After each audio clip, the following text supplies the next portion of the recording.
Yep, she called those in the room geniuses. Sorry, the only genius is you, Rachel, for getting paid a ton of money for working 1 day a week. She even dismissed the idea that Joe would drop out of the race as fantasy. He dropped out a month later. Of course, she said that there was no problem on Biden's border. She warned that MAGA election officials would refuse to certify results and plunge the country into chaos. She then predicted Trump's second term would collapse within 100 days and openly mused about Americans being rounded up into internment camps. Greg Gutfeld absolutely obliterates Rachel Maddow after she received the Walter Cronkite Award for excellence in political journalism. Yes, you heard that correctly. Rachel Maddow received the Walter Cronkite Award for excellence in political journalism. Let's get into it. Her acceptance speech for the Walter Cronkite Award, Rachel Maddow announced the story of our age. And it's not immigration, AI, or even Sydney Sweeney's knockers.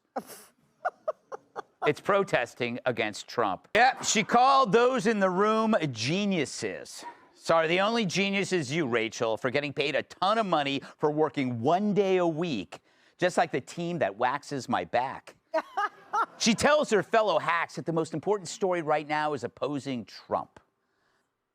But there's no way that we could do national media coverage of the remarkably decentralized protests against the Trump administration without our partners in local news, without some of the geniuses in this room today. The story of our age, I really believe, the story of our democracy right now is not a Washington story.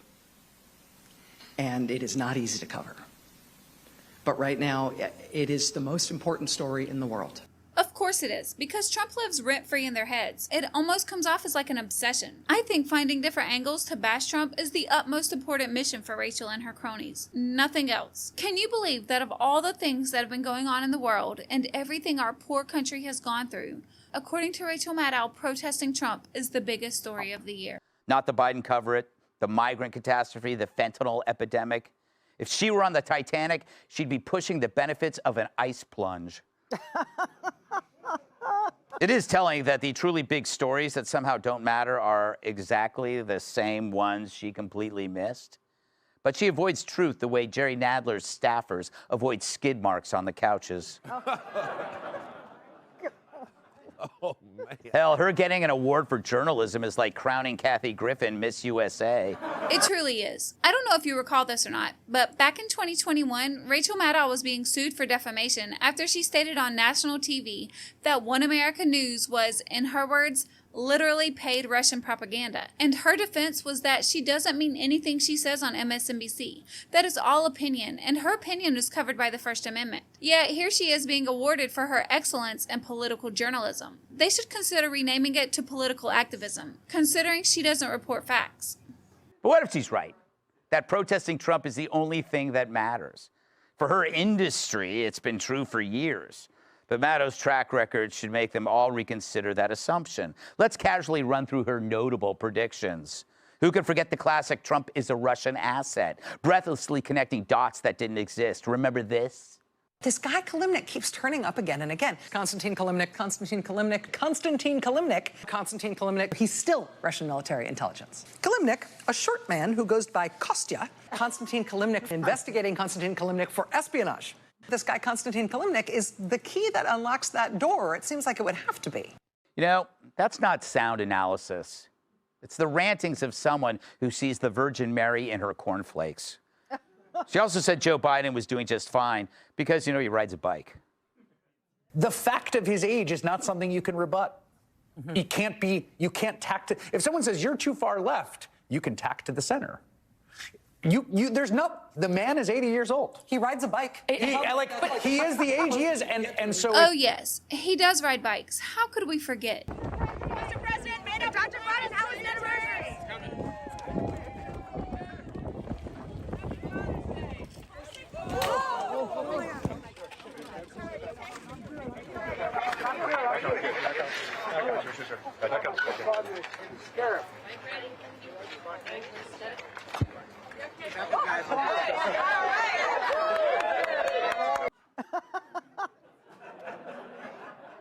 Does she not remember that he fell off the bike?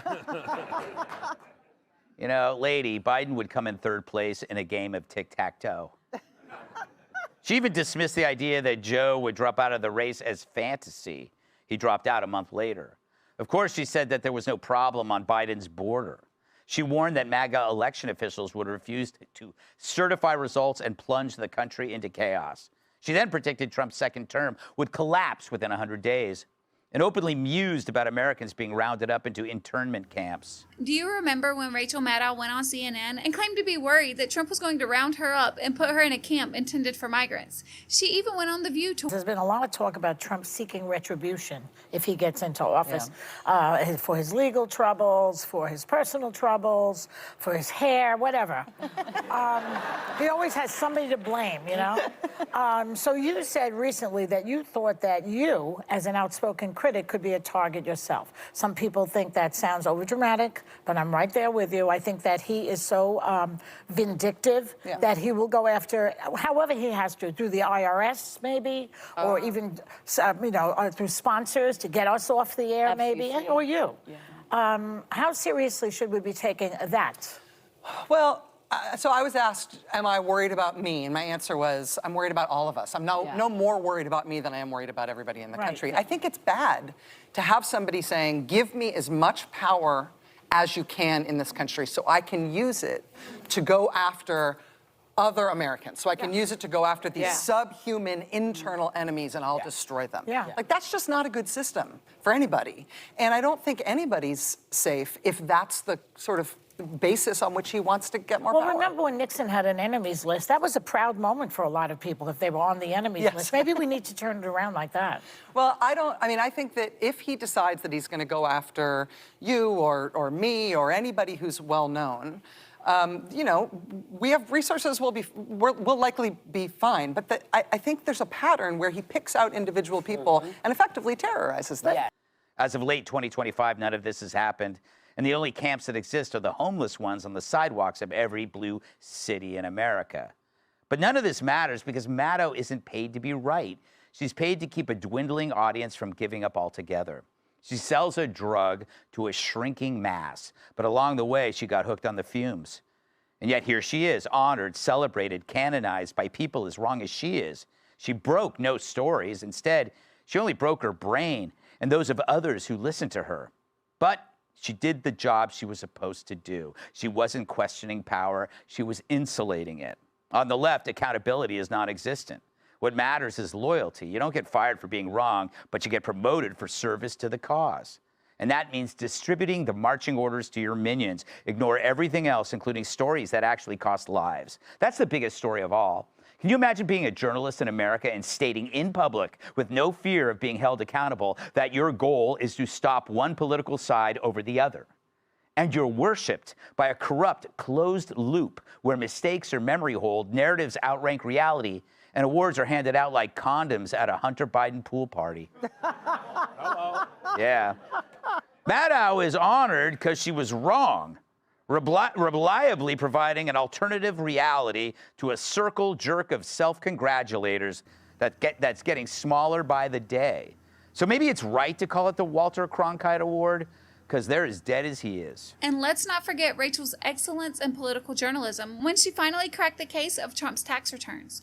Yes, it's been a little bit of a hullabaloo around here this evening. I apologize for being a little flustered. People literally were tweeting at me, shut up, get to Rachel. You may have heard, we've got some significant breaking news tonight. Donald Trump's tax returns. Tonight, we have this exclusive first look at their reporting at what they have obtained. In just a second, we are going to show you exactly what it is that we've got. We have obtained this, but this is all we've got. This is all we've got. I think we found the title of Rachel Maddow's autobiography.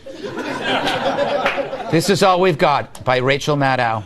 How I fell for Donald Trump. Rachel Maddow said it was difficult to follow the resistance to Trump because it's decentralized. But as an excellent political journalist, shouldn't Rachel know that the reason there's no centralized resistance is because there's no authentic movement? Only the one that's been manufactured by the media.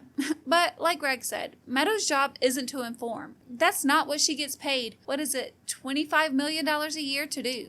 No, she doesn't get paid to report reality, but to appear one day a week and read from a teleprompter to try and keep her shrinking audience emotionally engaged.